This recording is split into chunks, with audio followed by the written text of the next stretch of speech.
I think some people when they walk in here are genuinely surprised to see a stereo and a TV and a computer, and my office kind of looks like my room at home, and that shocks a lot of people. And then some people come here and expect that, but don't expect the amount of work that actually goes into putting out a release, and don't expect to be woken up in the middle of the night, and don't expect to be coming in on Saturdays and Sundays sometimes just because you haven't really quite figured out how you're going to market this record, but you've got a deadline and you need to figure it out. So what some people might find shocking, is the amount of work that actually goes into putting out a release. And what other people might find shocking is, having worked in different offices before, nowhere have I ever heard anyone encourage someone to turn the music up. This is a great place for minorities to work. You'll notice now that I'm going to make a very bold statement and say that even throughout the beginnings of music, the origin of most music is R&B, just created by minorities, and you look at popular music right now, and it's just completely infiltrated by minority influence. Even the cleanest of squeaky pop bands have beat breaks and all things that were influenced by hip hop and hip hop culture and minorities. And you even have a lot of minorities writing and programming and behind the scenes producing a lot of that music. So this is definitely a very good place to be, because your talent, will be recognized. Could be every night, and it used to be, but I'm getting a little older now. I've chose to be selective about the events that I attend, so now it's roughly about 3 to 4 nights a week. Yeah. Which sounds a lot, 3 to 4 out of 5, but I'm looking at the whole weekend, because sometimes a work week is all 7 days. Photo shoots typically will happen on a weekend. Video shoots happen on a weekend. Your business travel extends to over the weekend. So a lot of times you have to look at this as 7 days a week, 8 to 10 hours a day.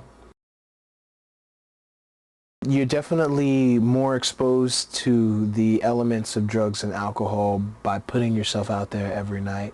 I think the true danger lies within, and knowing the type of person you are and the type of upbringing that you've had. I really have not seen a lot of people fall from any type of chemical substance abuse.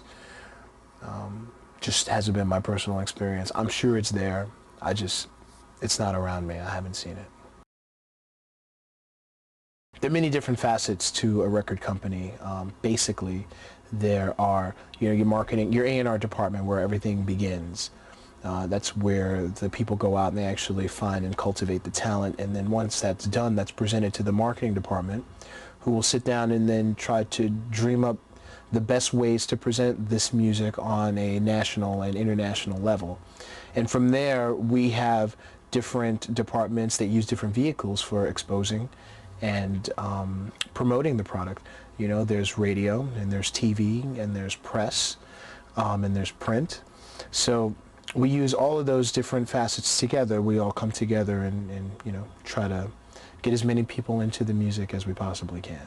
I mean, there are parts of this company that aren't necessarily as connected to music, but are equally as important.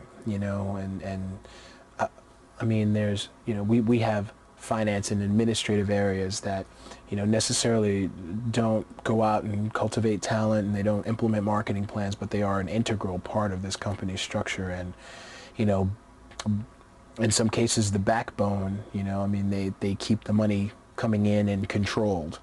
So that's another way to be involved in this particular field of business, but maybe you don't have the particular music savvy or music knowledge, but you're damn good with numbers. That's just another way for you to yeah, if you want to be a part of it, to break into it. And because you're here, you will always, again, have that vicarious experience, as well as there'll be opportunities where, there'll be parties that you'll be going to, and there'll be record release parties that you can attend, and some award ceremonies that you may be able to get to go to. And sometimes, there have been instances where some CFOs have gone on to become heads of record companies. Most kids find out about internships at record companies through their college career centers or student centers, because we post there all the time. You'd be amazed. I don't notice this large. I know that when I was a kid, I would kill for the opportunity, and I hear a lot of people say that, but I don't notice, there aren't people banging down my door to work. Unfortunately, we don't have a paid internship program here. I can tell you that. I know that Sony Music, I don't know if they still do, but at the time they did have a paid internship and minority internship program that was paid. But we do it for school credit, which is essentially like getting paid depending on how much your credits are at school.